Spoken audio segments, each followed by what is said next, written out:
El olor a tierra mojada era lo único que parecía real aquella mañana.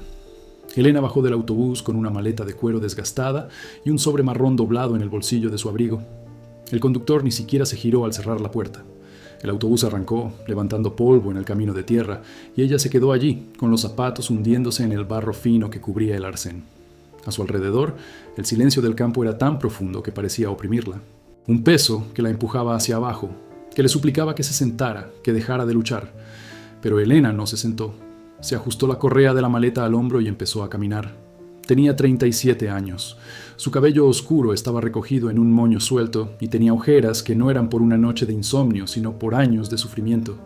Sus ojos marrones tenían ese brillo apagado de alguien que había llorado tanto que su cuerpo había dejado de producir lágrimas como mecanismo de defensa. No llevaba maquillaje, no llevaba anillo de bodas, no llevaba nada que le recordara a la mujer que había sido hacía tan solo 6 meses. 6 meses. Ese fue el tiempo que separó a Elena de la vida que creía suya. Una casa en la ciudad, un marido al que había amado durante 14 años, un jardín que cuidaba cada mañana, una rutina que, aunque silenciosa y a menudo solitaria, era la única estructura que conocía.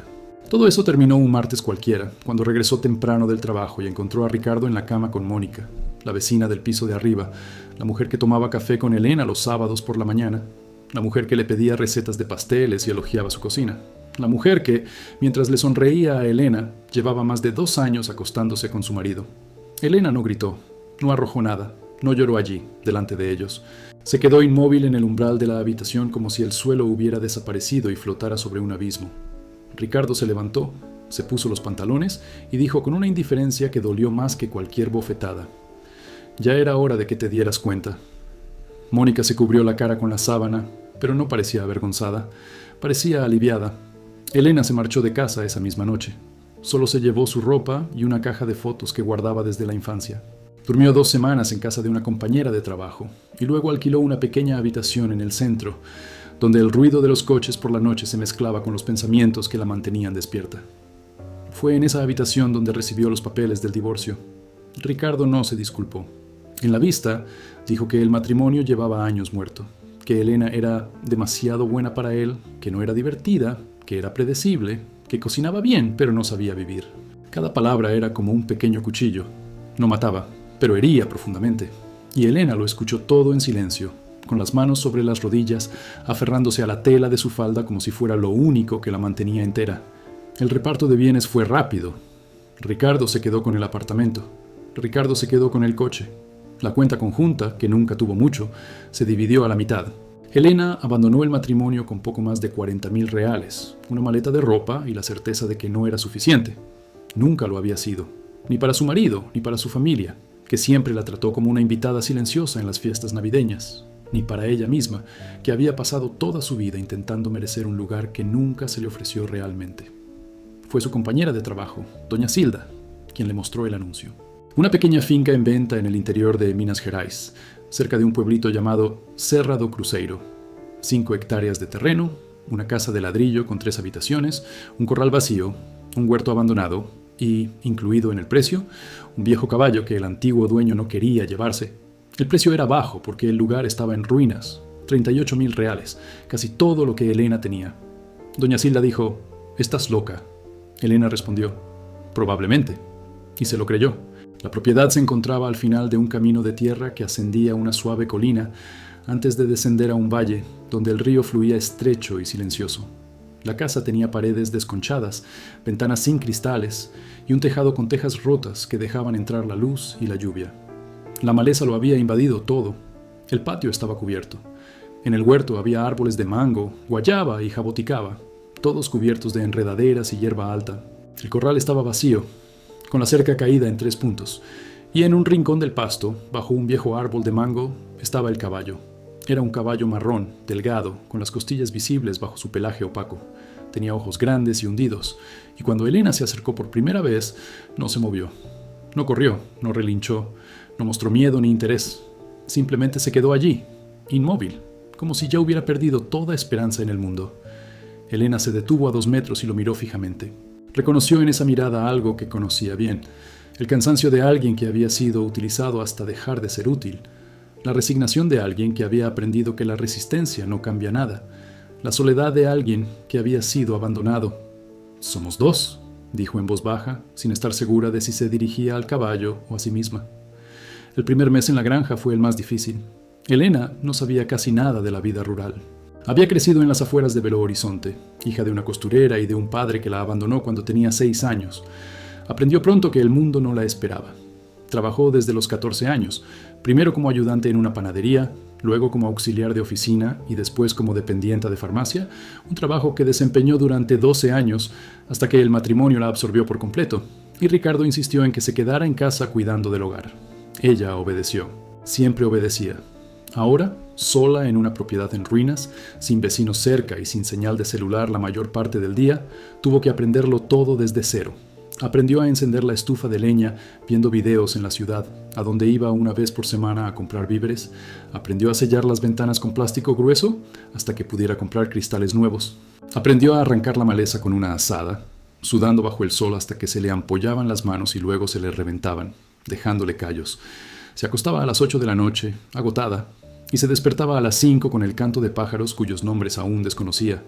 El caballo permaneció en el mismo sitio. Elena empezó a llevarle agua y heno picado cada mañana.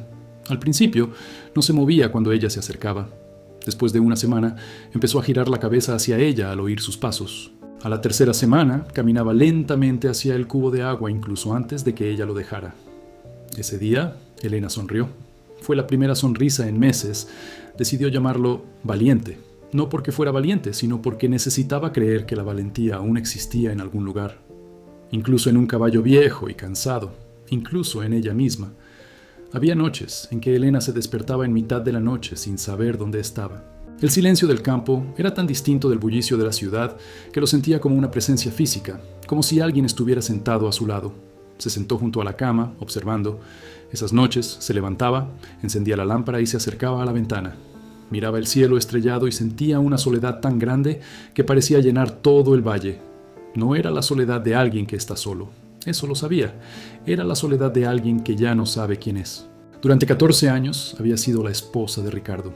Antes había sido la hija de doña Francisca, la costurera. Siempre se había definido en relación con alguien. Ahora, de pie junto a esa ventana sin cristal, con el viento frío entrando por la abertura cubierta de plástico, era simplemente Elena. Y no sabía si eso era suficiente.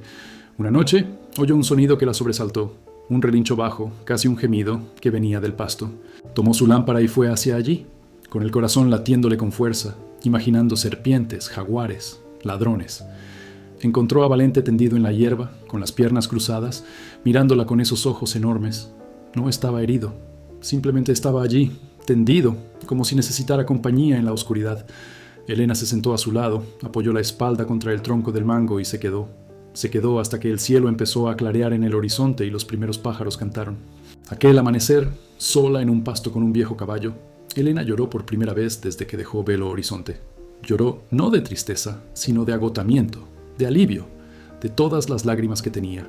Soportó meses de juicio, de cambios, de empezar de nuevo. Lloró hasta que no le quedaron más lágrimas. Y cuando se calmó, sintió el hocico de Valente rozándole suavemente el brazo, como si quisiera decirle que estaba bien no estar bien. En sus inicios, Elena también tuvo que lidiar con el miedo. Miedo a los ruidos nocturnos, a los animales desconocidos, a la soledad que se intensificaba al atardecer. Una noche, una zarigüeya entró en la cocina y tiró la sartén de la estufa. Elena gritó, se subió a una silla y permaneció allí 20 minutos hasta que el animal se fue. Luego, sentada en el suelo, con el corazón aún acelerado, se rió de sí misma. Una risa nerviosa y solitaria, pero también la risa de alguien que aprende que el miedo no mata, solo ocupa un espacio que podría ser llenado por otra cosa. Aprendió a tapar los agujeros en las paredes con mortero que preparó, siguiendo las instrucciones de un viejo libro que encontró en el cobertizo. Aprendió a identificar los sonidos nocturnos, el ulular del búho que vivía en el techo del cobertizo, el croar de las ranas en el arroyo, el susurro del viento entre las ramas del mango. Cada sonido dejó de ser una amenaza y se convirtió en compañía. También estuvo aquel día en que no paró de llover durante 48 horas. La casa tenía goteras en 6 lugares distintos. Elena colocó cubos y recipientes debajo de cada gotera y se sentó en la cama, escuchando el constante repiqueteo del agua en los recipientes de aluminio, mientras la humedad se filtraba en todo: la ropa, el colchón, los libros. La estufa de leña no encendía porque la leña estaba mojada.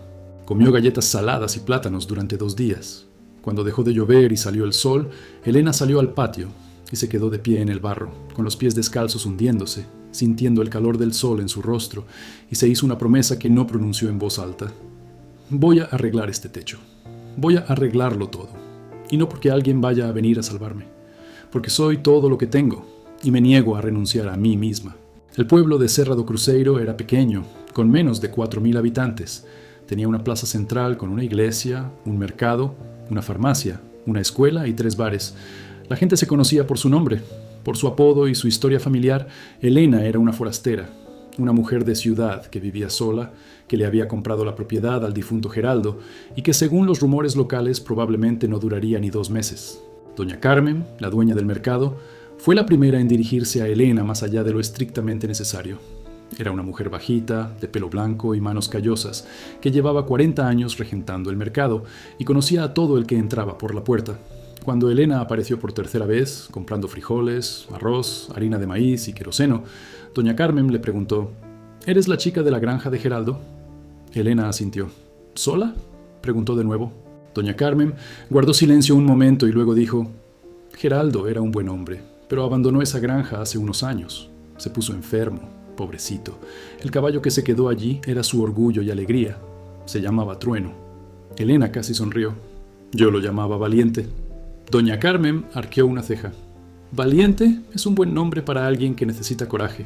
Las primeras semanas en la ciudad estuvieron marcadas por miradas curiosas y conversaciones interrumpidas cada vez que Elena entraba en una habitación.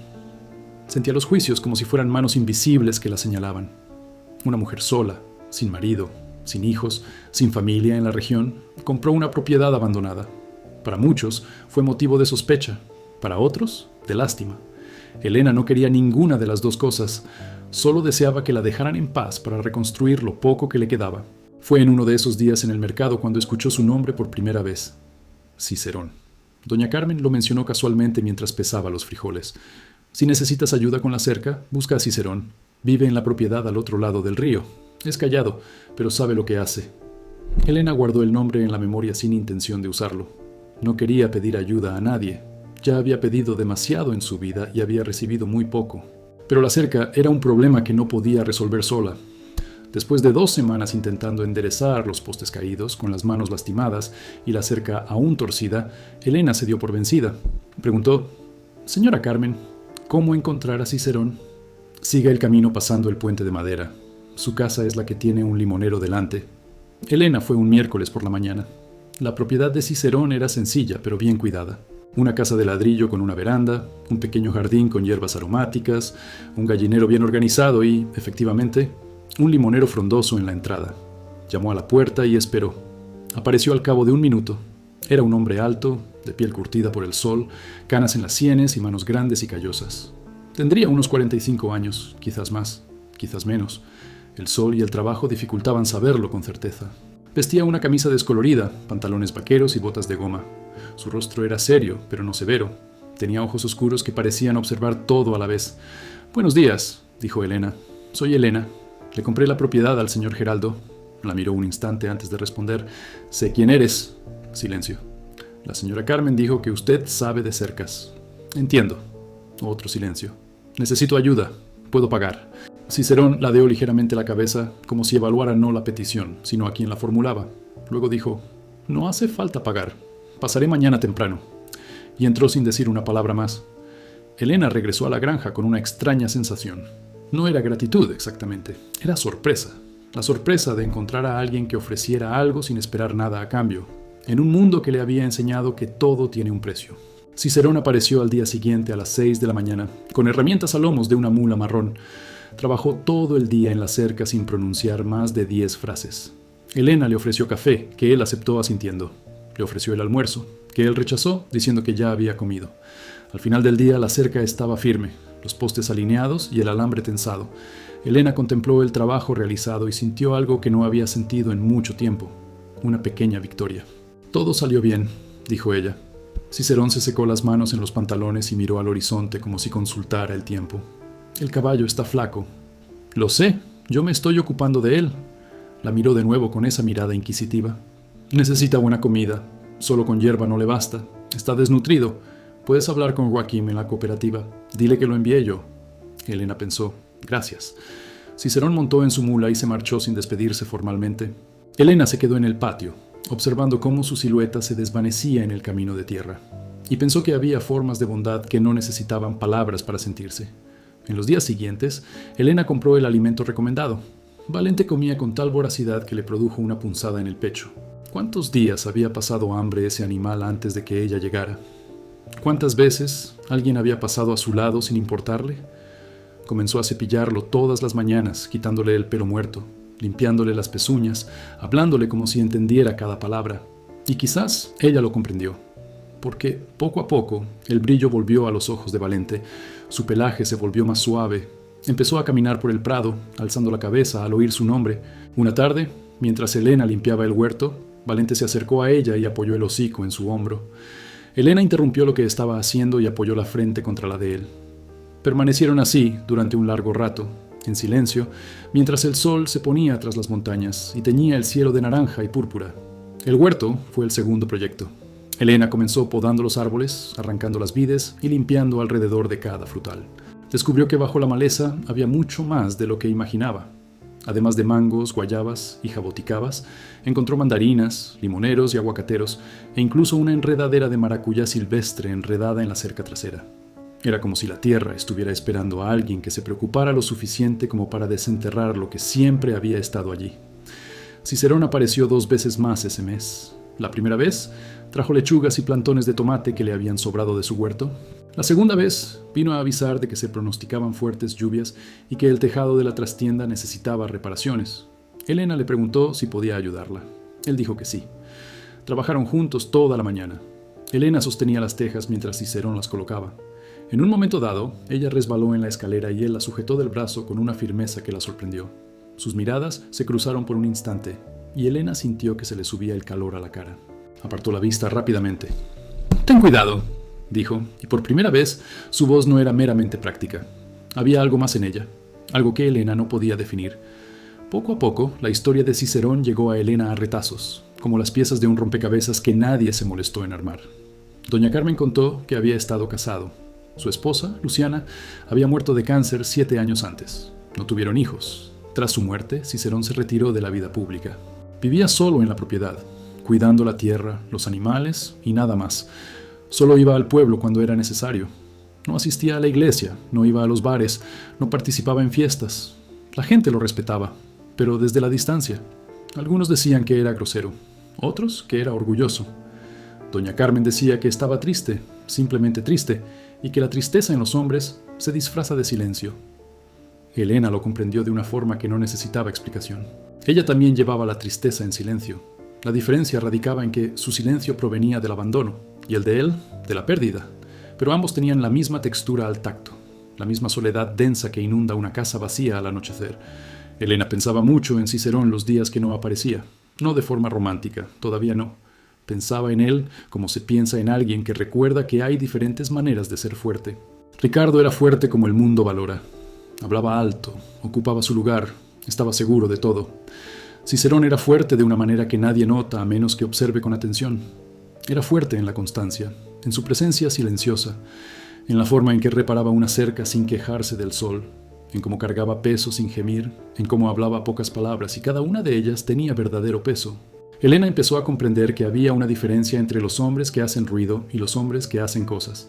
Ricardo hizo ruido toda su vida. Cicerón hacía cosas. También había noches en que Elena no podía dormir y salía a la veranda con una manta sobre los hombros. En esos momentos el mundo parecía suspendido. Todo el valle dormía, y ella era la única despierta, la única testigo de la luna que se elevaba lentamente sobre las montañas, del resplandor plateado que cubría el pasto como una segunda capa de escarcha. En esos momentos, Elena hablaba con su madre, no en voz alta, no como una oración. Hablaba internamente, en ese lugar silencioso donde guardamos a las personas que amamos y que han fallecido. Su madre, doña Francisca, había muerto cuando Elena tenía 23 años. Cáncer de pulmón, aunque nunca había fumado. La vida es así de injusta, dijo el médico, como si la injusticia pudiera resumirse en una sola frase.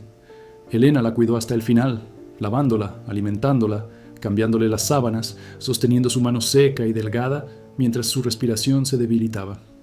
Su madre murió una mañana de julio, y lo último que dijo fue: mi hija fuerte.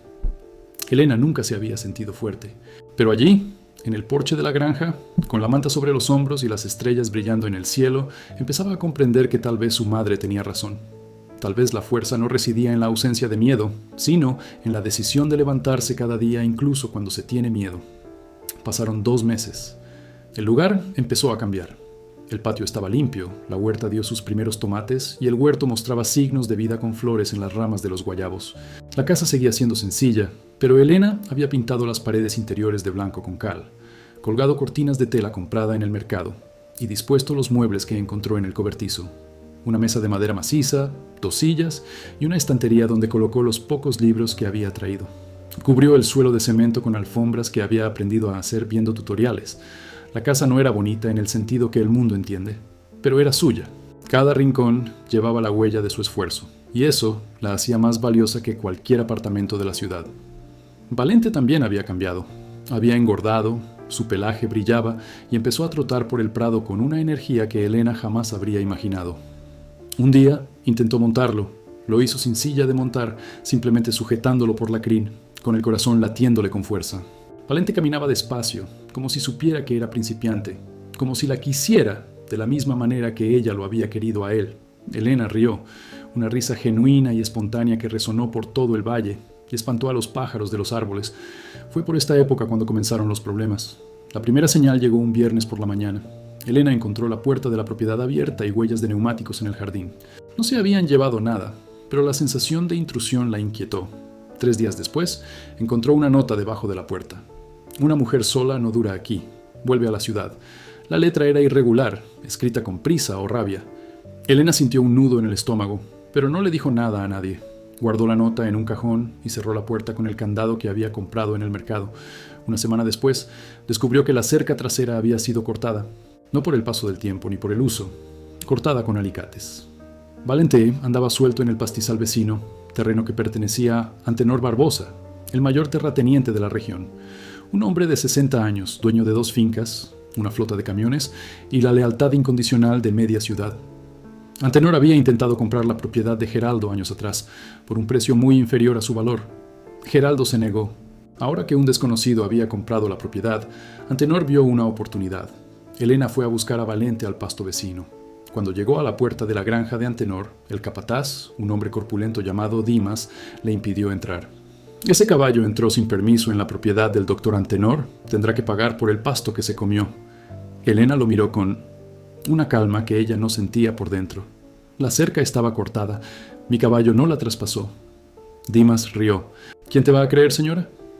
Elena sintió la misma impotencia que en la audiencia de divorcio, la misma sensación de que el mundo tenía reglas escritas por personas que nunca la consideraron parte del juego. Pero esta vez, algo diferente sucedió en su interior, una negativa. Pequeña, silenciosa, pero firme. No iba a ceder. Voy a buscar mi caballo, dijo, y pasó junto a Dimas sin esperar respuesta. Valente pastaba tranquilamente en el prado. Elena lo llamó por su nombre y él se acercó. Ella lo guió por la crin de vuelta a la granja, sintiendo la mirada de Dimas sobre su espalda durante todo el camino. Esa noche no durmió. Se sentó en el porche, mirando las estrellas, con una asada junto a su silla. Al día siguiente, Cicerón apareció sin ser invitado. Traía alambre y herramientas. «He oído que han cortado tu cerca», dijo simplemente. Elena no le preguntó cómo lo sabía. En los pueblos pequeños, las noticias corren como la pólvora. Trabajaron juntos todo el día reconstruyendo la cerca trasera. Cicerón reforzó las esquinas con postes dobles y puso un candado en la puerta que daba al pasto vecino. Mientras trabajaban, Elena le contó lo de la nota. Cicerón dejó lo que estaba haciendo y la miró con una seriedad que ella no había visto antes. «Antenor», dijo, y no era una pregunta. «¿Lo conoces?» «Todo el mundo lo conoce. Es dueño de media ciudad y cree que también de la otra mitad. Ya intentó comprar tu terreno antes. No puede aceptar que alguien le haya dicho que no». «No me voy». Cicerón la miró fijamente durante un largo rato. Luego volvió a trabajar en la cerca, y Elena se dio cuenta de que algo había cambiado entre ellos. No había palabras para describirlo. Quizás no hacía falta. Era una especie de alianza silenciosa, construida no sobre promesas, sino sobre la presencia. Los ataques de Antenor continuaron en las semanas siguientes. El arroyo que atravesaba la propiedad de Elena empezó a llegar sucio, con lodo y escombros provenientes de la granja río arriba. El camión de leche que pasaba por la carretera para recoger los productos de Cícero y otros pequeños productores empezó a olvidarse de parar en la propiedad de Elena, donde ella había comenzado a criar 3 cabras lecheras. En el mercado del pueblo, cuando Elena intentó vender sus primeras guayabas y mandarinas, el puesto que le asignaron estaba detrás de los baños, lejos de donde pasaba la gente. Elena se tragaba cada humillación como se había tragado las palabras de Ricardo en el juicio. En silencio, con las manos sobre las rodillas, aferrándose a la tela de su falda. Pero en su interior, algo diferente crecía. No era ira, era determinación. Una fuerza que no provenía de la confianza, sino de la falta de alternativas. No tenía a dónde volver.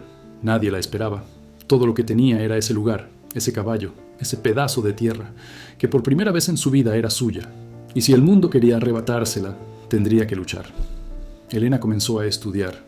Iba a la biblioteca de la escuela los fines de semana e investigaba sobre agricultura familiar, manejo del suelo, cría de animales pequeños y producción orgánica. Descubrió que la tierra de la granja era fértil, con buen drenaje y una exposición solar ideal. Planeó un huerto más grande, con variedades que pudiera vender en el mercado o directamente a los restaurantes de la región. Compró semillas con el poco dinero que le quedaba. Plantó lechuga, rúcula, col rizada, zanahorias, remolachas y calabacines.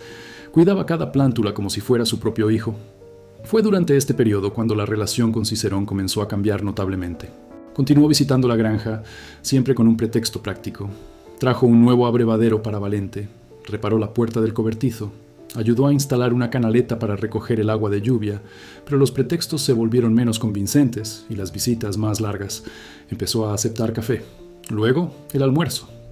Después se sentaba en el porche mientras el sol se ponía, mirando en silencio el valle, como si buscara algo que había perdido. Una noche, mientras llovía a cántaros y se refugiaban en el porche, Elena preguntó por Luciana, no por curiosidad, sino por respeto, porque sentía que esa historia debía ser contada para que Cicerón pudiera dejarla ir. Permaneció en silencio tanto tiempo que Elena pensó que no respondería. Entonces, en voz baja, casi ahogada por el sonido de la lluvia, dijo: «Era maestra, daba clases en la escuela de aquí. Todos la querían. Cuando enfermó, hice de todo. Vendí ganado, vendí tierras, la llevé a Belo Horizonte, a São Paulo. Fue inútil. Se fue, poco a poco, como una vela que el viento apaga. Al final, me pidió que la trajera de vuelta. Dijo que quería morir viendo las montañas». Elena no dijo nada. Simplemente extendió su mano y la colocó sobre la de él, que descansaba sobre el brazo de la silla. Cicerón miró su mano, entonces él la miró a la cara, y Elena vio en sus ojos algo que reconoció como la primera grieta en el muro que había construido para protegerse. No apartó la mano. Se quedaron así hasta que dejó de llover. En los días siguientes, Elena se dio cuenta de que algo también había cambiado en ella. No sabía exactamente qué, pero era como si el permiso para tocar la mano de Cicerón hubiera abierto una compuerta que había mantenido cerrada desde el divorcio. Empezó a mirarse en el espejo con otros ojos, no con los ojos de Ricardo, que siempre encontraban defectos, no con los ojos del mundo, que medían el valor por la apariencia, la juventud, el estatus, sino con sus propios ojos. Y lo que vio fue una mujer con arrugas que contaban historias, manos ásperas que construían cosas, un cuerpo que trabajaba desde el amanecer hasta el anochecer, y aún tenía fuerzas para levantarse al día siguiente. No era la mujer que las revistas llaman bella, era algo mejor, era real. Elena empezó a cuidarse más, no por vanidad, sino por respeto. Compró un vestido en la feria de telas, sencillo, azul claro, de algodón, y se lo puso un domingo para ir al mercado. Doña Carmen la miró de arriba abajo y dijo: «¡Qué guapa!». Elena se sonrojó como una niña. Esa misma semana se hizo una trenza que no se hacía desde la adolescencia y se puso una ramita de romero detrás de la oreja, porque su aroma le daba paz. Cuando Cicerón la vio con el romero detrás de la oreja, se detuvo y la miró fijamente 2 segundos más de lo habitual. No dijo nada, pero Elena lo vio. Una noche estuvieron a punto de besarse. Cicerón estaba arreglando la bisagra de la puerta de la cocina y Elena alumbraba con la linterna. Estaban demasiado cerca y cuando él se giró para coger una herramienta, sus rostros quedaron a centímetros de distancia. Elena sintió su aliento en la cara, cálido, con olor a café. Sus ojos se posaron en sus labios por una fracción de segundo. El corazón de Elena latía con tanta fuerza que estaba segura de que él lo había oído. Pero ninguno de los dos se movió. El momento pasó como una nube frente al sol, fugaz, dejando solo el recuerdo de su calidez. Regresó a la bisagra. Elena ajustó la linterna. Ninguna de las dos habló del tema, pero ambas sabían que el silencio entre ellas contenía algo que, tarde o temprano, necesitaría palabras. Llegó la primavera trayendo consigo una transformación que nadie en la ciudad esperaba. El huerto de Elena floreció. Los tomates maduraron, rojos y firmes. Las lechugas crecieron exuberantes. Los calabacines, grandes y perfectos. Empezó a vender en el mercado, ya no en el rincón detrás de los baños, sino en un puesto que ella misma instaló en la plaza, llegando al amanecer para asegurarse un buen sitio. Al principio, poca gente compraba. La gente miraba de lejos, susurraba, pasaba de largo. Pero la calidad de los productos hablaba por sí sola. Una señora probó el tomate y volvió el sábado siguiente. El dueño del restaurante de la plaza compró todas las coles. La maestra de la escuela pedía una cesta de verduras cada semana. En 2 meses, Elena ya tenía una clientela fija. No era mucha, pero bastaba para comprar lo que necesitaba y ahorrar un poco. Reinvirtió todo en la granja. Compró más semillas, construyó un sencillo invernadero con bambú y plástico, amplió el gallinero y adquirió 2 cabras más. La granja, que 4 meses antes había sido una ruina, ahora parecía tener vida. Y Valente, que era un esqueleto cubierto de pelo, ahora trotaba por el pasto con el orgullo de un caballo que sabe que es querido. A Antenor no le gustaba. La prosperidad de Elena era una afrenta personal. No porque representara una amenaza económica, sus propiedades eran insignificantes comparadas con sus granjas, sino porque representaba algo que no soportaba: la desobediencia. Alguien a quien había intentado expulsar y que, en lugar de marcharse, había prosperado. El siguiente ataque fue más grave. Un lunes por la mañana, Elena se despertó con el balido de las cabras. Corrió al corral y encontró la puerta rota, las cabras sueltas y el abrevadero volcado. En el suelo había huellas de botas que no eran ni suyas ni de Cicerón. Elena sintió que la sangre le subía a la cabeza, una mezcla de miedo y furia que la hizo temblar.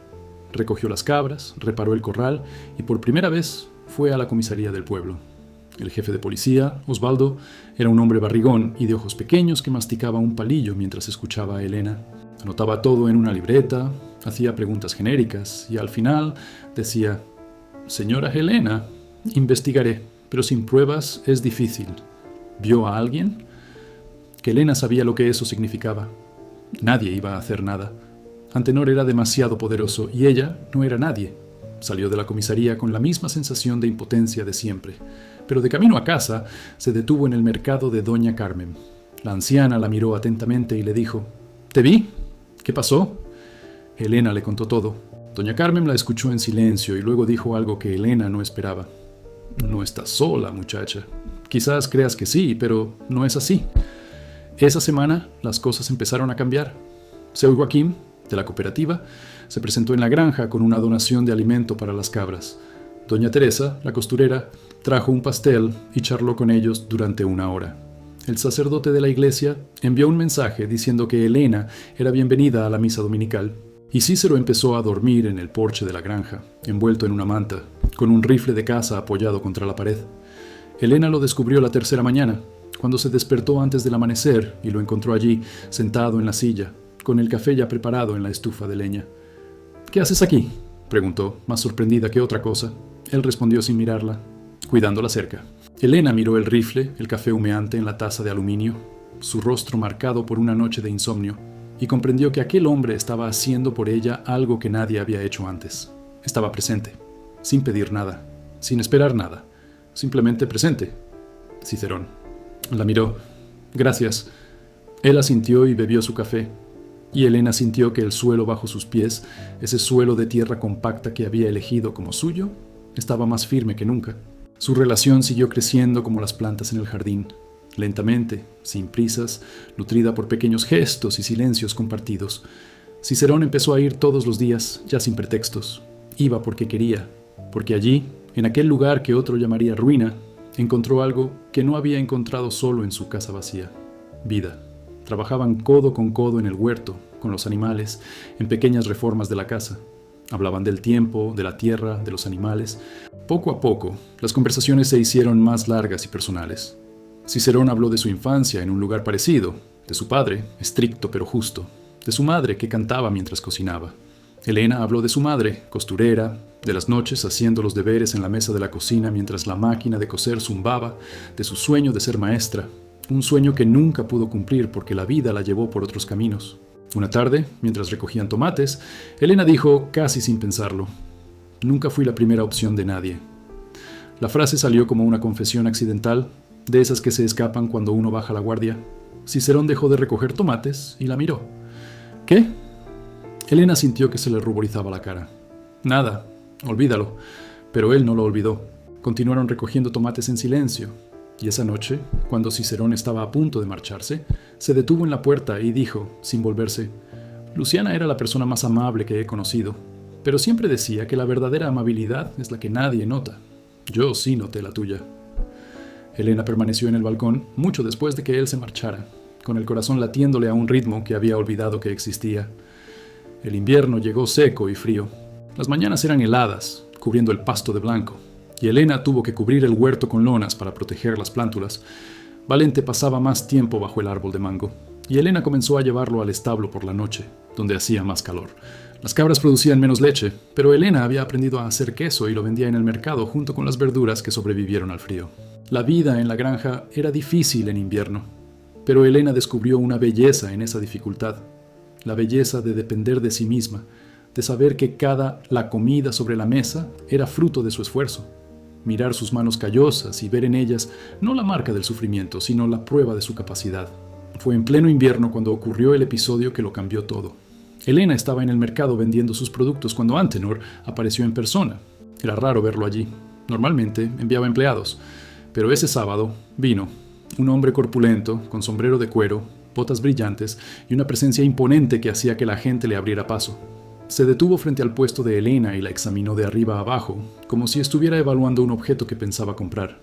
Así que esta es la mujercita que está causando problemas, dijo en voz lo suficientemente alta como para que todos a su alrededor lo oyeran. Elena sintió que se le helaba la sangre, pero no bajó la mirada. No estoy causando ningún problema, señor Antenor. Estoy vendiendo lo que planté.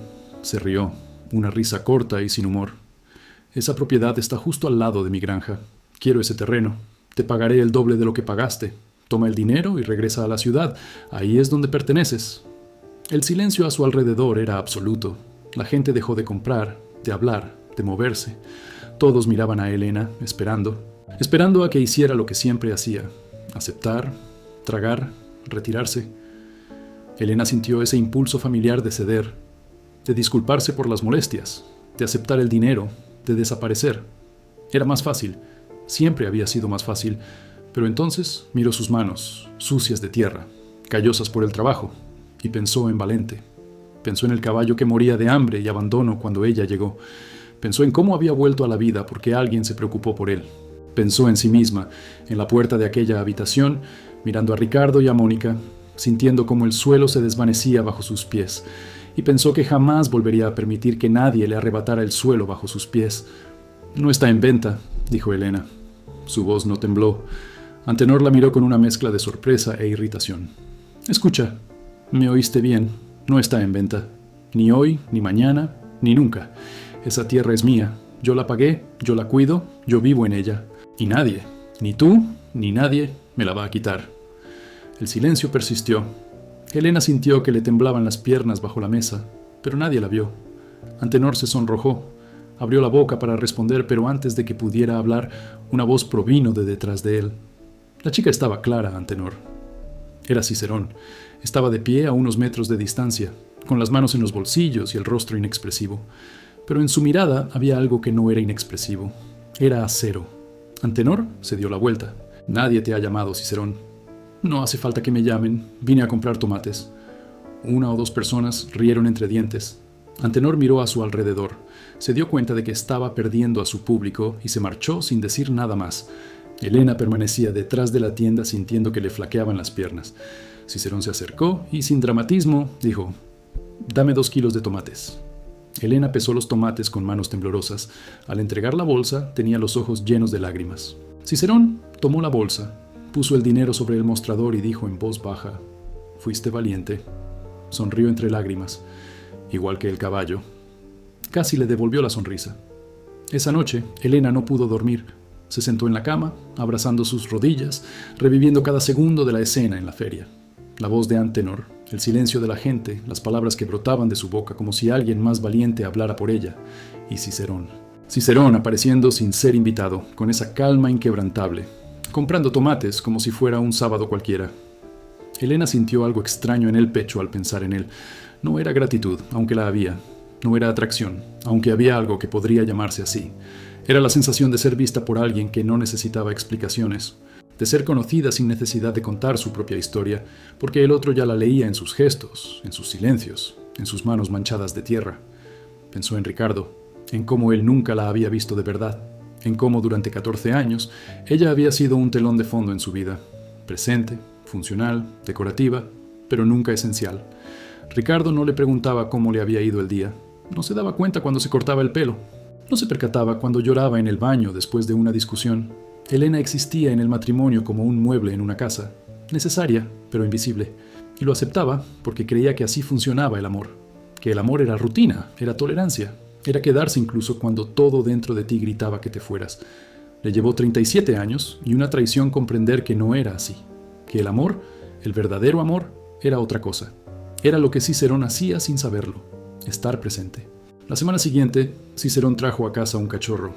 Era un mestizo marrón con orejas grandes y ojos inquietos que no paraban de mover la cola. Nació en la casa de al lado, dijo Cicerón, como si necesitara justificarse. Pensé que sería bueno tener un perro en la granja, por seguridad. Elena cogió al cachorro y éste le lamió toda la cara. Ella se rió, y Cicerón la miró reír y apartó la vista rápidamente, como si hubiera visto algo que aún no estaba preparado para afrontar. Elena llamó al perro Sparky porque no se quedaba quieto ni un segundo. Y esa noche, por primera vez, durmió sin miedo, con Sparky acurrucado a los pies de la cama y Valente resoplando suavemente en el corral de fuera. Tras aquel día en la feria, algo cambió en la ciudad. Quienes antes miraban a Elena con recelo, comenzaron a mirarla con respeto. No porque hubiera hecho algo grandioso, sino porque había hecho algo excepcional. Había dicho que no. En una ciudad donde Antenor imponía las reglas, alguien finalmente se negó a obedecer. Y no era un hombre poderoso, un político ni un rival. Era una mujer sola, de otro lugar, sin dinero, sin influencias, con nada más que una granja en reconstrucción y un viejo caballo. A la mañana siguiente, mientras Elena compraba queroseno, doña Carmen le dijo: «Ayer ganaste más que con la venta de tomates, muchacha». Elena no lo entendió en ese momento, pero sí en los días siguientes, cuando más gente se acercó a su puesto, cuando vecinos que nunca habían estado en la granja pasaron a saludarla y cuando la maestra la invitó a dar una charla sobre jardinería orgánica a los niños. Elena estaba siendo vista. No como la mujer traicionada, no como la pobre infeliz, no como la extraña. Estaba siendo vista por quien era, una mujer que decidió no rendirse. Un martes por la mañana, Elena fue a la escuela con las manos aún sucias de tierra. Los niños la miraban con curiosidad. Aquella mujer alta, con el pelo recogido, botas de goma y una sonrisa tímida que aparecía cuando hablaba de plantas. Elena les enseñó a preparar la tierra, a hacer compost, a plantar las semillas a la profundidad adecuada. Los niños le hacían preguntas que la hacían reír. ¿Un tomate brota verde y se pone rojo, o brota rojo y se pone verde? Si planto mermelada, ¿crecerá un árbol de mermelada? ¿Tu caballo come ensalada? Elena respondía a cada pregunta con paciencia y cariño, y cuando terminó la clase y los niños salieron corriendo al recreo, la maestra, doña Aparecida, le tomó la mano y le dijo: «Tienes un don para enseñar, ¿sabes?». A Elena se le hizo un nudo en la garganta. Era exactamente lo que había soñado ser toda su vida: maestra. El sueño que había abandonado porque la vida la había llevado por otros caminos. Y ahí estaba, regresando por una puerta inesperada. Elena empezó a ir a la escuela todos los martes. Los niños plantaron un huerto en el patio, y Elena supervisaba el crecimiento de las plántulas con la misma atención que dedicaba a su propio jardín. Vio a niños que nunca habían tocado la tierra aprender a cuidar una planta. Vio a niños inquietos quedarse en silencio mientras observaban a una lombriz excavando en la tierra. Vio a niñas que decían sentir repulsión por la tierra reírse mientras mezclaban estiércol en el compostador. Y comprendió que enseñar no se trataba de transmitir conocimientos, sino de sembrar algo en alguien y esperar pacientemente a que creciera. Una tarde, un niño llamado Pedro, de unos 9 años, con ojos grandes y una camisa demasiado grande, se quedó después de clase para ayudar a Elena a regar las plantas. Mientras trabajaban, dijo, sin mirarla: «Mi padre también se fue». Elena dejó de regar. Lo miró. El niño continuó regando, demasiado concentrado en la tarea como para ser natural. Elena se agachó junto a él y dijo: «El mío también, cuando tenía 6 años». Pedro la miró. «¿Y cómo lo haces?». Elena pensó un momento. «Cuidas lo que tienes, riegas lo que tienes delante, y un día te das cuenta de que han crecido tantas cosas bonitas que el espacio vacío ya no duele tanto». Pedro no respondió, pero la semana siguiente trajo una maceta de barro que había hecho en clase de arte y pidió plantar una suculenta. Elena la plantó con él. Les dio una maceta idéntica a todos los niños de la clase. Y cuando salió de la escuela esa tarde, con el sol poniéndose y las sombras alargándose sobre el suelo de tierra, sintió que había encontrado algo que había estado buscando sin saberlo. Un propósito que no dependía de nadie más. La relación con Cicerón también cambió después de aquel día en la feria. La tensión que existía entre ellos, una energía que ninguno de los dos nombraba, se volvió innegable. Cicerón empezó a pasar más tiempo en la granja. Las noches en la veranda se alargaron. Las conversaciones, más íntimas. Hablaba de los sueños que había abandonado tras la muerte de Luciana. De cómo, durante años, simplemente había existido, sin vivir de verdad. De cómo la presencia de Helena en el valle había perturbado el silencio que había construido a su alrededor, y de cómo, al principio, se había resistido a ello. No quería volver a sentir, dijo una noche, mirando el fuego de la chimenea que Helena había encendido para combatir el frío. Sentir duele. Lo sé, respondió Helena. Pero no sentirlo también duele. Es solo que nos acostumbramos y pensamos que es normal. La miró con esos ojos oscuros, y Helena vio en ellos algo que ya no era acero. Era miedo. El miedo de alguien que quiere acercarse, pero no sabe si sobrevivirá a otra pérdida. Perdí a Luciana, dijo. No sé si podré. No te pido nada, Cicerón. No te pido que reemplaces a nadie. Solo digo que no tienes por qué estar solo. Y yo tampoco. El silencio que siguió fue el más largo que jamás habían compartido. Entonces, lentamente, Cicerón extendió la mano y la tomó. No dijo nada. No hacía falta. Helena sintió su mano, grande, cálida y áspera, y pensó que tal vez así era como se empezaba de nuevo. No con grandes declaraciones ni momentos cinematográficos, sino con una mano que se extendía en la oscuridad y encontraba a otra. La primavera siguiente trajo flores al huerto y un cambio que Helena no esperaba. Doña Carmen, quien además de ser dueña del mercado era una especie de matriarca no oficial del pueblo, organizó una reunión de pequeños productores de la región. El objetivo era crear una asociación para vender productos orgánicos directamente a restaurantes y mercados de la capital. Helena fue invitada no como participante, sino como ejemplo. «Demostraste que se puede hacer», dijo doña Carmen. «Ahora enséñales a los demás cómo». Helena se resistió al principio. No se veía a sí misma como una líder, como un ejemplo, como una referencia para nada. Pero Cicerón, con esa franqueza que lo caracterizaba, dijo de él: «No necesitas ser un líder. Solo necesitas ser honesto, y eso ya lo eres». La asociación se fundó con 12 miembros. Helena se encargaba de organizar las ventas y brindar asesoramiento técnico, aplicando todo lo aprendido en libros y en la práctica. En 6 meses, la asociación ya abastecía a 3 restaurantes de Belo Horizonte y a 2 mercados orgánicos. Los ingresos de los pequeños productores de la región se duplicaron. Y Helena, que llegó a la ciudad con una maleta maltrecha y un sobre marrón, ahora era conocida por su nombre en lugares que jamás imaginó. Antenor intentó una última táctica.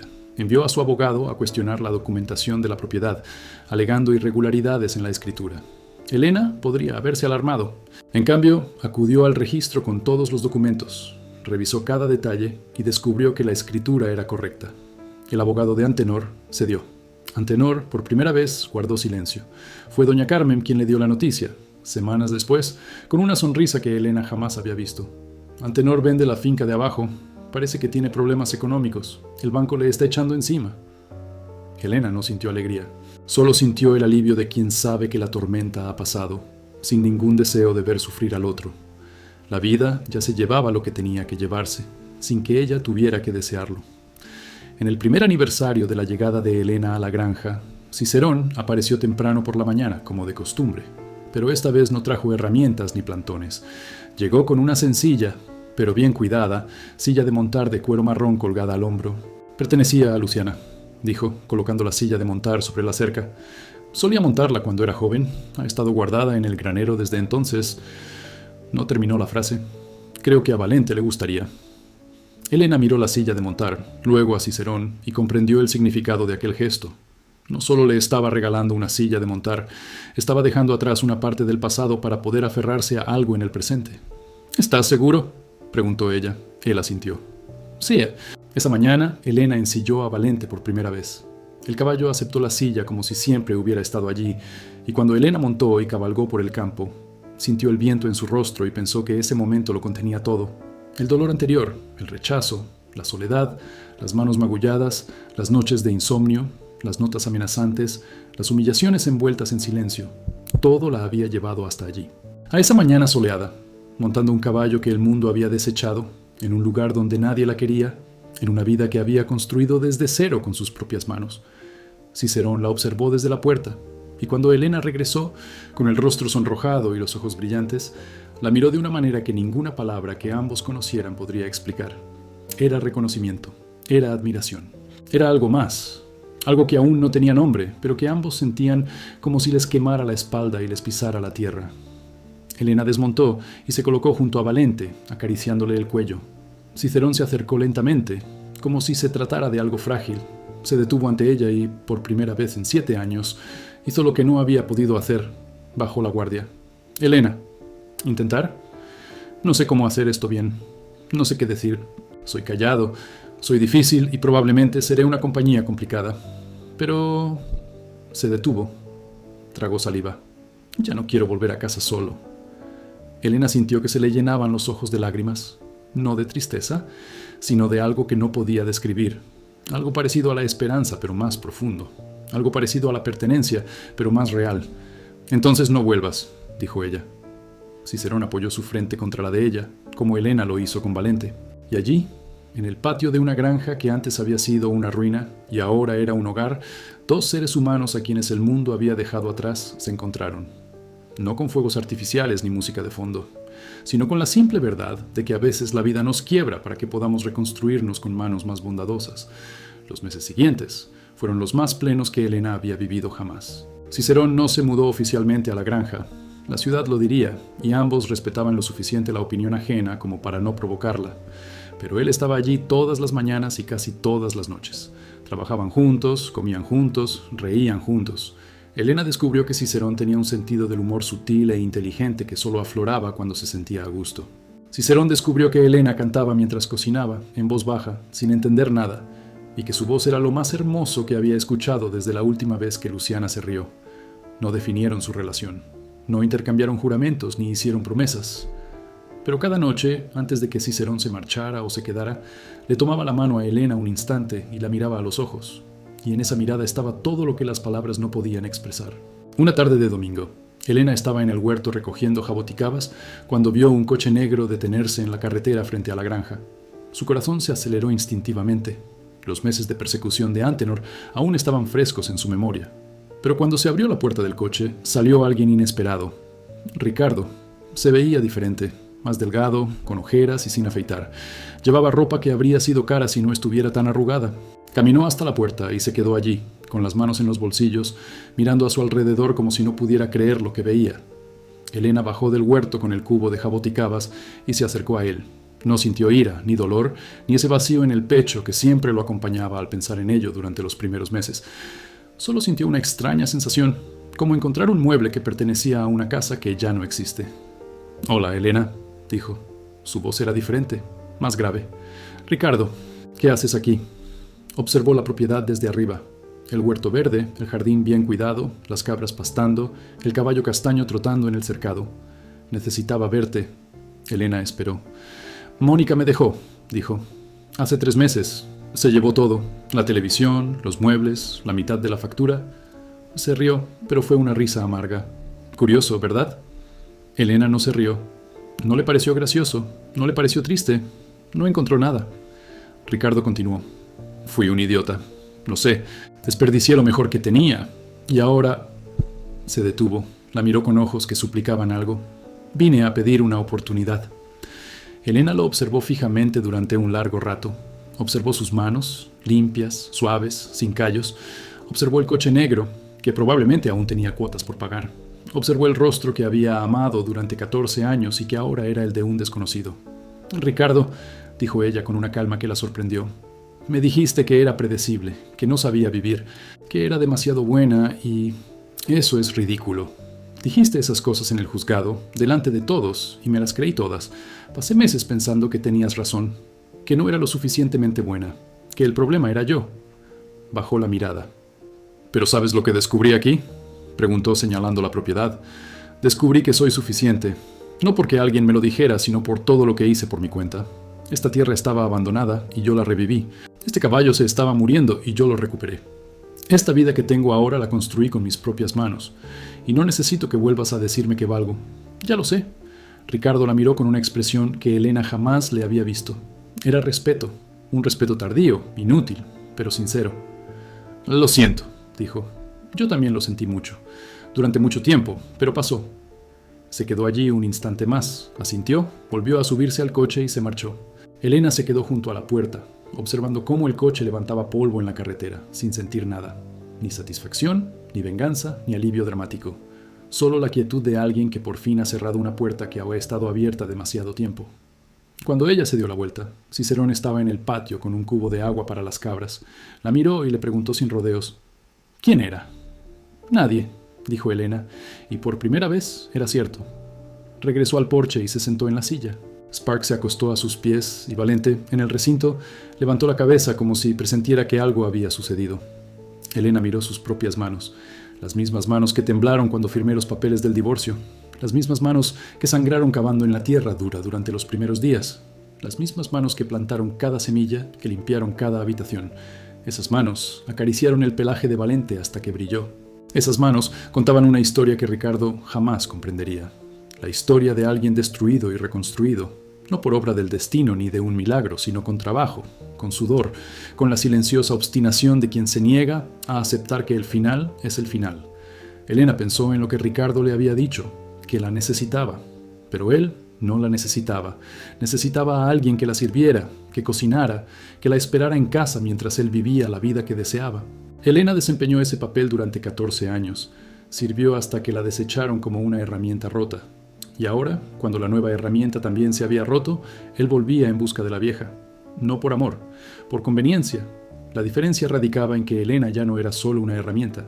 Era una mujer con una granja, un huerto, un caballo, un perro, cabras que dependían de ella, hijos que aprendían de ella, una comunidad que la respetaba y un buen hombre que la amaba incondicionalmente. Era plena, completa. No porque lo tuviera todo, sino porque todo lo que tenía era real. Cicerón se sentó a su lado en el porche sin pedir nada más. Simplemente se quedó allí, con esa presencia silenciosa que lo caracterizaba, y Elena apoyó la cabeza en su hombro y cerró los ojos. El sol de la tarde calentaba el patio, las abejas zumbaban entre las flores del jardín y en algún lugar del pasto una cabra balaba, llamando a su cría. Era un momento ordinario, un momento que nadie fotografiaría ni publicaría en ningún sitio. Pero era el momento más hermoso que Elena jamás había vivido, porque era completa e irrevocablemente suyo. Cicerón asintió y volvió con las cabras. Elena regresó al huerto. La vida siguió su curso, como el agua del arroyo que atravesaba la granja. Sin prisas, sin ruido, pero sin detenerse. El segundo año en la granja trajo consigo cambios que Elena no había previsto. La asociación de productores creció hasta alcanzar los 28 miembros. 3 periodistas de Belo Horizonte vinieron a hacer un reportaje sobre la revolución orgánica. Surgió en Cerrado Cruzeiro. El nombre de Elena apareció en el periódico y recibió llamadas de personas interesadas en visitar la finca, aprender sobre la agricultura familiar y conocer el proyecto. El ayuntamiento ofreció su apoyo para construir un camino pavimentado hasta la finca. La escuela la invitó a colaborar como voluntaria, enseñando a los niños sobre la siembra y el cuidado de la tierra. Elena lo aceptaba todo con la misma serenidad con la que afrontaba las dificultades. No se dejaba deslumbrar. Sabía que la vida se compone de ciclos, que tras el sol llega la lluvia y tras la lluvia vuelve a salir el sol. Lo que importaba no era lo que sucedía, sino quién era ella mientras sucedía. En una cálida y estrellada noche de noviembre, Elena y Cicerón se sentaron en el porche después de cenar. Valente pastaba en el cercado, las cabras dormían en el corral y el silencio del valle era ese silencio reconfortante, que no es la ausencia de sonido, sino la presencia de paz. Cicerón sacó algo del bolsillo de su camisa. Era un sencillo anillo de plata, sin piedras ni adornos. Elena miró el anillo y luego a él. Lo hice en el taller del señor Marcos, en la ciudad, dijo, como si explicara el origen de alguna herramienta. No es de oro porque no soy hombre de oro, pero es de plata auténtica, y lo hice con mis propias manos. Elena sostuvo el anillo entre sus dedos y sintió su peso. Era ligero, mucho más ligero que el anillo de oro que había llevado durante 14 años, que nunca había significado lo que debería haber significado. Cicerón, ¿me estás preguntando a mí? Pido quedarme, para siempre, si quieres. Elena miró el valle oscuro, las estrellas, el caballo en el corral, sus propias manos callosas que sostenían un anillo de bodas, cubiertos hechos por un hombre que no sabía decir cosas bonitas, pero sí sabía hacer cosas verdaderas. Quiero hacerlo, dijo ella. Él le puso el anillo en el dedo y le temblaron las manos. Elena lo notó y le sujetó las manos con firmeza, como quien sostiene algo preciado que teme dejar caer. «Estás temblando», dijo en voz baja. «Lo sé», respondió él. «Hace mucho que no temblaba por algo bueno». Elena sintió que las lágrimas corrían por su rostro, cálidas y lentas, y no se las secó. Las dejó caer, porque eran lágrimas buenas, lágrimas que limpian en lugar de herir. Ella le puso la mano en la cara, y el beso que siguió no fue el primero, pero selló algo que ambos sabían, que la vida, después de haber sido destruida, puede reconstruirse con más verdad que antes. La boda tuvo lugar en la iglesia de la plaza del pueblo, una pequeña ceremonia con doña Carmen como madrina, seu Joaquín como padrino y medio pueblo, ocupando los bancos de madera. Elena llevaba un sencillo vestido blanco de algodón que doña Teresa le había cosido especialmente. Cícero vestía una camisa nueva y sus botas de siempre porque, como dijo, no voy a mentir ni siquiera sobre mis pies. El sacerdote habló de nuevos comienzos. Doña Carmen lloró. Los escolares arrojaron arroz al marcharse. En la fiesta, que se celebró en el patio de la granja con mesas improvisadas y comida preparada por las mujeres del grupo, Elena bailó con Cícero al son de una vieja radio que alguien había traído. Ninguno de los dos sabía bailar, se pisaban los pies y se reían. Y así es exactamente como debe ser, imperfecto, torpe y completamente cierto. En un momento de la fiesta, doña Carmen apartó a Elena y le dijo, con los ojos enrojecidos por haber llorado durante toda la ceremonia, «Tu madre estaría orgullosa de ti». Elena abrazó con fuerza a la anciana, porque en ese instante doña Carmen era todas las madres que nunca había tenido. La que murió, la que no existió en su matrimonio con Ricardo, la que siempre quiso ser. Y doña Carmen la abrazó con la firmeza de quien sabe que ciertos abrazos conllevan el peso de toda una vida. Seu Joaquín, de la cooperativa, brindó con una copa de cachaza alzada al cielo, por la mujer que llegó con una maleta y se fue con una ciudad. Todos rieron y aplaudieron, y Elena escondió el rostro en el hombro de Cícero, avergonzada y feliz a la vez. También vinieron los niños de la escuela. Pedro, el niño de ojos grandes, trajo un dibujo que había hecho especialmente para Elena, una casa con un caballo, un jardín lleno de flores y dos figuras tomadas de la mano. Debajo escribió con letra infantil, «Para la tía Elena, que nos enseñó a plantar». Elena guardó el dibujo en la misma caja donde guardaba sus fotos de la infancia, porque ese dibujo era tan importante para ella como cualquier fotografía. Esa noche, después de que los invitados se marcharan y el patio quedara en silencio, Elena salió a ver a Valente. El caballo estaba en el corral, bajo el árbol de mango, con el pelaje reluciente a la luz de la luna. Al acercarse, él se acercó y apoyó el hocico en su hombro, como siempre hacía. Elena lo abrazó por el cuello y apoyó la cara contra su suave crin. «Lo logramos, Valente», susurró. «Lo logramos». El caballo resopló suavemente como si asintiera. Elena se quedó allí un rato, escuchando a los grillos, oliendo la tierra, mirando las estrellas. Pensó en la mujer que bajó de aquel autobús 2 años atrás, con una maleta maltrecha y un sobre marrón. Pensó en el dolor, la humillación, las noches de insomnio, el miedo. Y pensó en cómo todo eso, cada pizca de sufrimiento, había sido el camino que la había llevado hasta allí. No porque el sufrimiento fuera necesario o justo, sino porque no se rindió. Porque cuando el mundo le dijo que no era suficiente, decidió demostrarse a sí misma que sí lo era. No al mundo, sino a sí misma, y esa diferencia lo cambió todo. Cicerón apareció en el balcón. «Ven a la cama», dijo con esa voz profunda y suave que le era tan característica. Elena le dio a Valente una última caricia y regresó a la casa que era suya, al hombre que la eligió no a pesar de sus cicatrices, sino por todo lo que ella era, cicatrices incluidas, a la vida que construyó con sus propias manos, ladrillo a ladrillo, semilla a semilla, día a día. En la puerta se detuvo y miró hacia atrás, a la propiedad iluminada por la luna. El huerto, la huerta, el corral, el caballo, todo estaba allí, silencioso y lleno de vida, esperando el amanecer para comenzar un nuevo día. Elena respiró hondo, sintió cómo el aire frío de la noche le llenaba los pulmones y entró en casa. La puerta se cerró con un suave sonido. Dentro, la casa estaba cálida. La estufa de leña aún crepitaba con las últimas brasas. La mesa de madera maciza, la que Elena había encontrado en el cobertizo el primer día y lijado con sus propias manos hasta dejarla lisa, aún conservaba los restos de la cena. Platos sencillos de cerámica, tazas de aluminio, un plato con pan de maíz que le había enviado doña Carmen. En la pared, junto a la estantería, Elena había colgado el dibujo de Pedro en un marco sencillo. Para la tía Elena, que nos enseñó a plantar, junto al dibujo, una foto singular. Elena y Cícero el día de su boda, tomada por doña Teresa con un viejo celular, un poco desenfocada, con ambos, sonriendo de una manera natural, sin poses. Elena miraba la foto todas las noches antes de acostarse, no por vanidad ni nostalgia, sino porque esa foto era prueba de que la vida puede cambiar, de que los finales no siempre son finales, de que a veces lo que parece destrucción es solo la tierra removida antes de la siembra. Cicerón ya estaba en la cama, con Chispa acurrucada a sus pies. Cuando Elena entró en la habitación, él abrió los ojos y extendió la mano. Ella la tomó. Le tomó la mano y se acostó a su lado, sintiendo el calor de su cuerpo, el reconfortante peso de la manta, el silencio de la casa que ya no estaba vacía, sino llena de vida, de historia, de todo lo que habían construido juntos y por separado. «Buenas noches», dijo Elena. «Buenas noches», dijo Cicerón. Y durmieron. Durmieron el sueño tranquilo de quienes no temen al mañana, no porque el mañana esté garantizado, sino porque ya han hecho suficiente con el día de hoy. Y allí afuera, en el recinto, Valente alzó la cabeza hacia el cielo, y si alguien hubiera estado lo suficientemente cerca para oírlo, habría escuchado algo parecido a un suspiro, el suspiro de alguien que, tras un largo y agotador tiempo, por fin había encontrado descanso. La mañana siguiente amaneció como todas las demás en aquel valle, lentamente, con la niebla elevándose desde el río y el sol apareciendo tras las montañas, como si comprobara si el mundo seguía allí antes de revelarse por completo. Elena despertó antes del amanecer, como siempre, pero esta vez, al abrir los ojos, lo primero que vio no fue el techo encalado. Fue el rostro de Cicerón durmiendo a su lado, con la expresión serena de quien finalmente había dejado de luchar contra sus propios sentimientos. Se quedó allí, en silencio, mirándolo, y sintió algo que no era la felicidad que el mundo nos vende. No era la felicidad de las películas, de los anuncios, de las historias que terminan con música triunfal.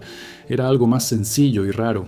Era la sensación de estar exactamente donde debía estar, de no necesitar ser nada más ni nada menos de lo que era, de ser suficiente. Elena se levantó en silencio, se puso el abrigo y salió al patio. El frío de la mañana le heló la cara y sonrió.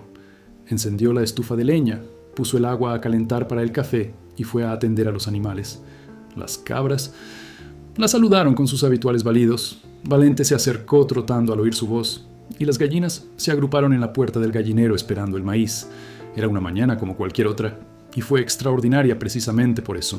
Mientras trabajaba, Elena pensaba en las mujeres que conocía, aquellas que permanecían en matrimonios que las destruían por dentro, aquellas que oían que no eran suficientes y se lo creían, aquellas que nunca tuvieron el valor ni la oportunidad de comprar una propiedad en ruinas y arriesgarlo todo por una segunda oportunidad. Pensaba en ellas con ternura, no con superioridad, porque sabía que la diferencia entre ella y cualquier otra mujer en su misma situación no era el valor, era la desesperación. Ella solo había empezado de nuevo porque no tenía nada que perder.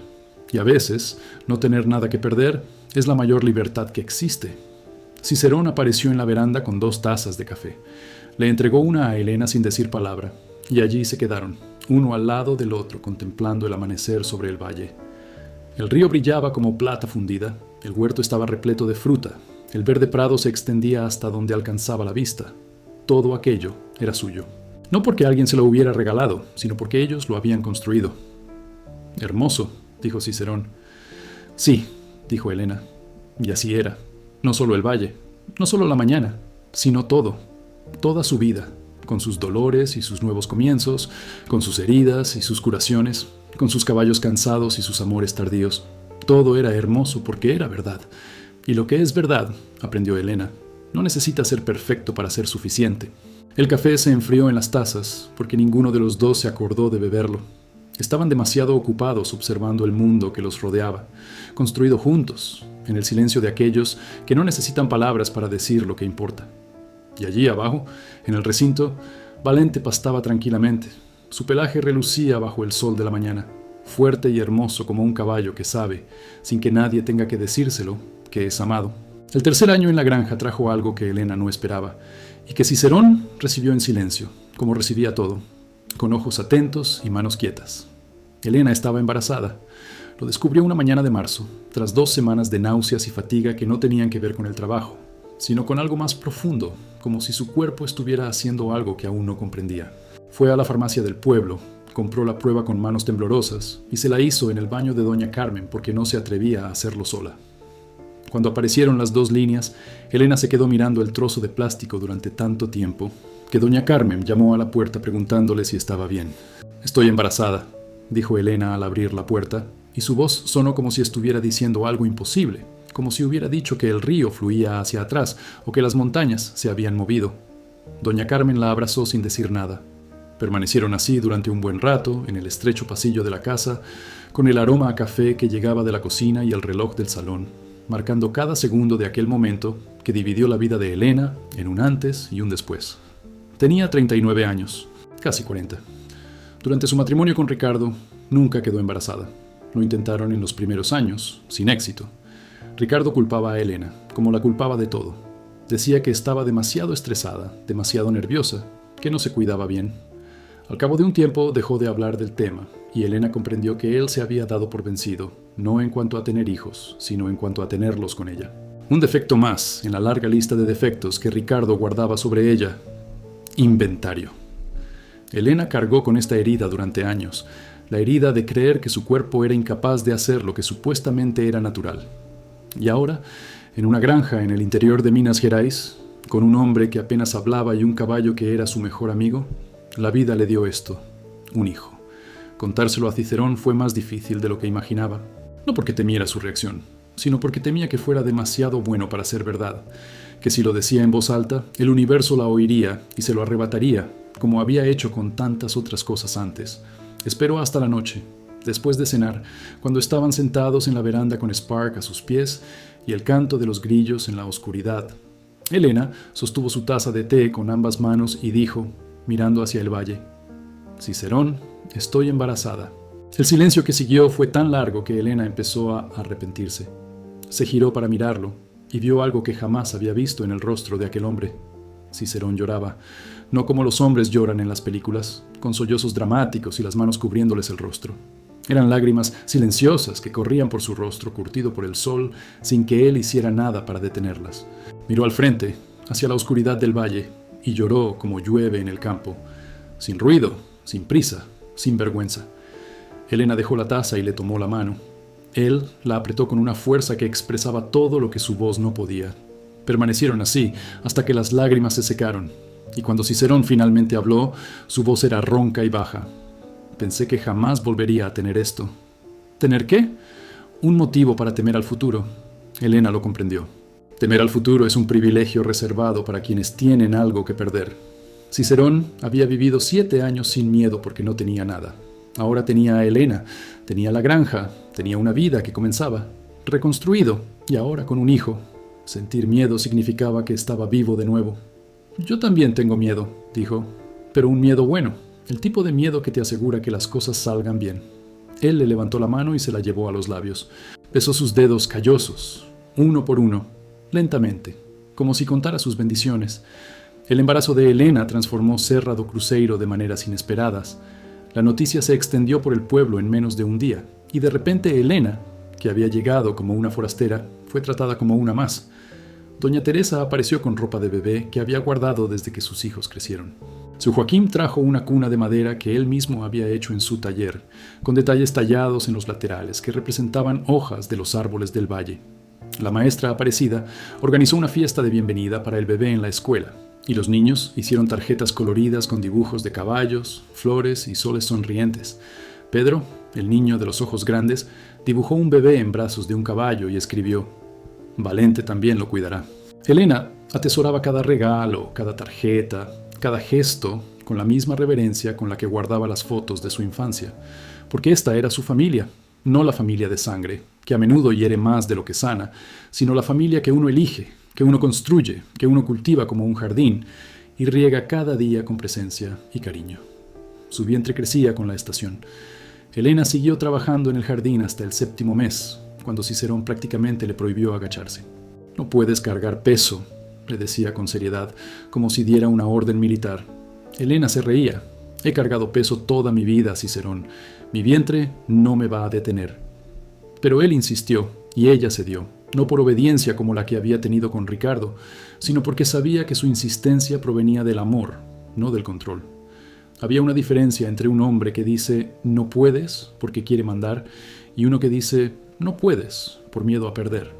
Elena aprendió a distinguir entre ambos, y esa distinción lo cambió todo. Cicerón se hizo cargo de la huerta con una dedicación que sorprendió incluso a doña Carmen. Él, que siempre se había dedicado al ganado y a los pastos, aprendió a podar las tomateras, a regarlas con precisión, a identificar las plagas antes de que destruyeran las hojas. Lo hacía sin quejarse, sin tratarlo como un favor, sin esperar elogios. Lo hacía porque era necesario y porque todo lo que pertenecía a Elena también le pertenecía a él. Y en esta sencillez, en esta unión sin palabras, Elena encontró el amor que jamás supo que existía. El amor que no se declara a diario, sino que se demuestra en cada gesto, en cada mañana cuando el café está listo antes de que ella despierte, en cada noche cuando sus manos se posan sobre su vientre y se quedan allí, sintiendo los movimientos del bebé como si escucharan una canción que solo ellos dos podían oír. El bebé nació una noche de septiembre en la maternidad de un pueblo vecino, porque Serra do Cruzeiro no tenía hospital. Cicerón conducía la camioneta prestada de su amigo Joaquim por el camino de tierra a una velocidad que Elena jamás imaginó que aquel hombre tan tranquilo pudiera alcanzar. Las contracciones venían en oleadas, y Elena se aferraba al asiento del auto con ambas manos mientras Faísca, en el asiento trasero, gemía como si supiera que algo importante estaba sucediendo. El trabajo duró 4 horas. Cicerón permaneció al lado de Elena todo el tiempo, tomándole la mano, secándole el sudor de la frente y diciéndole las pocas palabras que sabía. Estoy aquí, estoy aquí. Y así era. Estaba allí, como siempre, desde el primer día que reparó la cerca sin pedir nada a cambio. Presente, firme, allí. Cuando el bebé lloró por primera vez, Elena sintió algo que ninguna palabra en ningún idioma puede describir con precisión. Era como si todo, cada dolor, cada humillación, cada noche de insomnio, cada mano lastimada, cada lágrima contenida, hubiera sido un camino largo y sinuoso, lleno de piedras y agujeros, pero que conducía precisamente a ese lugar, a ese llanto débil e indignado de un niño que acababa de llegar al mundo. Era una niña pequeña, con la cara roja, los ojos cerrados y los puños apretados como si ya estuviera luchando. Cuando la enfermera la puso en el regazo de Elena, la niña dejó de llorar al instante, como si reconociera los latidos del corazón de su madre, ese sonido que había escuchado durante 9 meses desde dentro. Cicerón miró a su hija con una expresión que Elena jamás había visto en ningún rostro humano. Era asombro, era gratitud. Era la mirada de un hombre que, tras años en la oscuridad, ve la luz no como un brillo, sino como un milagro. ¿Cómo la vamos a llamar?, preguntó, con la voz temblorosa. Elena miró a su hija, a sus puños apretados, a su pequeña boca que buscaba algo, a sus ojos que comenzaban a abrirse, oscuros como los de su padre. Aurora, dijo Elena, porque ella es lo que viene después de la noche. Cicerón repitió el nombre en voz baja, como si aprendiera una nueva oración. Aurora. Y sonrió, una sonrisa completa, sin reservas, sin barreras, sin miedo. La primera sonrisa verdaderamente sincera que Elena había visto en su rostro. 3 días después, llevaron a Aurora a la granja. Al llegar, el patio estaba lleno de gente. Doña Carmen, doña Teresa, seu Joaquim, la maestra Aparecida, los vecinos, los niños de la escuela. Habían decorado el porche con cintas de colores y un cartel pintado a mano que decía: «Bienvenida, Aurora». Elena bajó de la camioneta con la bebé en brazos y miró a toda aquella gente que, 2 años antes, ni siquiera sabía su nombre. Gente que la había recibido con desconfianza, luego con curiosidad, después con respeto y ahora con amor. Aquello no era caridad, no era lástima, era comunidad. Era lo que sucede cuando alguien siembra con sinceridad, no solo en la tierra, sino también en las personas. Valente se acercó a la cerca del recinto mientras Elena pasaba con Aurora. Estiró el cuello y olfateó a la cría con su suave nariz. Y Aurora abrió los ojos y miró al caballo como si viera algo que ya conocía. Elena rió y puso la mano de su hija sobre la nariz de Valente, y el caballo permaneció quieto, cauteloso, como si supiera que ese pequeño ser era demasiado precioso para moverse. «Algún día lo montará», dijo Cicerón de pie junto a ellos. «Lo hará», respondió Elena, «y no tendrá miedo». «Eso no sucederá», coincidió Cicerón, «porque su madre nunca lo tuvo». Elena lo miró. «He tenido miedo toda mi vida, Cicerón». «Lo sé, pero lo hiciste todo a pesar del miedo. Eso no es falta de miedo, eso es valentía». Elena miró a Valente, a Aurora, al lugar que había sido una ruina y ahora era su hogar. «Valentia», repitió en voz baja, y sonrió, porque el nombre del caballo nunca había tenido tanto sentido. Los meses siguientes fueron los más plenos que Elena había vivido jamás, llenos no de acontecimientos ni logros, sino de vida en el sentido más simple de la palabra. Aurora dormía en la cuna que su padre Joaquim había construido, bajo el techo que Cícero había reparado, en la casa que Elena había pintado con sus propias manos. La amamantaba al amanecer mientras Elena contemplaba el cielo estrellado por la ventana, y en esos momentos de absoluto silencio, con su hija en brazos y el mundo dormido, Elena sentía una paz que no sabía que existía. Una paz que no era la ausencia de problemas, sino la presencia de sentido. El huerto siguió produciendo, la asociación de productores siguió creciendo, los escolares siguieron plantando, y Elena siguió siendo exactamente quien era. Una mujer que llegó con una maleta maltrecha y un sobre marrón y construyó con sus propias manos, con un corazón rebosante de la silenciosa obstinación de alguien que se niega a rendirse, una vida que nadie creía posible. En una cálida y luminosa tarde de diciembre, Elena estaba sentada en el porche amamantando a Aurora, cuando vio al cartero acercarse por el camino de tierra. Recibir correo era poco común, casi todo en la ciudad se gestionaba en persona. El cartero le entregó un sobre blanco, dirigido a ella, con matasellos de Belo Horizonte. Elena lo abrió con una mano mientras sostenía a Aurora con la otra. Era una carta de Dona Silda, la compañera de trabajo que le había enseñado el anuncio de la propiedad, la misma que le había dicho, «Estás loca». La carta era corta, manuscrita, con la letra diminuta de alguien que ahorra papel. «Elena, pasé por la calle donde vivías y vi que el apartamento de Ricardo está en venta. Parece que se mudó. Nadie sabe a dónde. Pienso en ti todo el tiempo. Espero que estés bien. Cuando te enseñé el anuncio de la casa de campo, me pareció una tontería. Ahora creo que fue lo mejor que hice. Tu amiga, Silda». Elena dobló la carta y se la guardó en el bolsillo. Miró el valle, el huerto cargado de fruta, a Valente pastando, a Cicerón apareciendo en el horizonte cargando leña, a Aurora durmiendo en su regazo con la boca ligeramente abierta y los puños apretados. No contestó la carta ese día, ni al siguiente.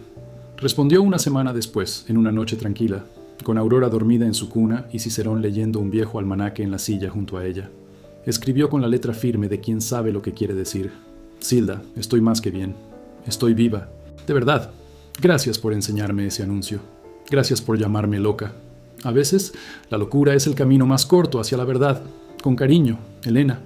Metió la carta en el sobre, lo cerró y a la mañana siguiente lo llevó a la oficina de correos de la ciudad. De regreso, pasó por la escuela y vio a los niños. Regó el huerto que había sembrado con ellos. Pasó por el mercado y doña Carmen la saludó desde la puerta. Cruzó el puente de madera sobre el río y oyó el agua correr sobre las piedras, ese sonido que había sido el mismo durante cientos de años y lo sería durante cientos más. Al llegar al lugar, Valente trotó hasta la cerca y Elena apoyó su rostro contra el de él, tal como lo había hecho el primer día, cuando eran solo dos seres abandonados que intentaban sobrevivir. La diferencia era que ahora ambos estaban vivos. No solo respiraban, no solo existían, sino que estaban verdaderamente vivos, con su pelaje brillante, sus ojos resplandecientes y sus corazones latiendo por razones que valían la pena. Elena entró, tomó a Aurora en brazos y salió a la veranda. El sol de la tarde bañaba el valle dorado con sus colores y el aire estaba impregnado del dulce aroma de la jaboticaba madura, señal de que la huerta necesitaba ser cosechada. Cicerón apareció en la puerta con leña en brazos, faísca correteando alrededor de sus botas, y al verla en la veranda con su hija en brazos, se detuvo. Se quedó allí, inmóvil, mirándolas a las dos, con esa expresión que Elena conocía tan bien, la de un hombre que no cree en su propia suerte. «Vamos», dijo Elena sonriendo. «El café se va a enfriar». Cicerón subió los escalones de la veranda, apartó la leña y se sentó a su lado. Aurora abrió los ojos, miró a su padre e hizo lo que siempre hacía. Extendió la mano y le agarró el dedo con la fuerza de quien sostiene el mundo entero.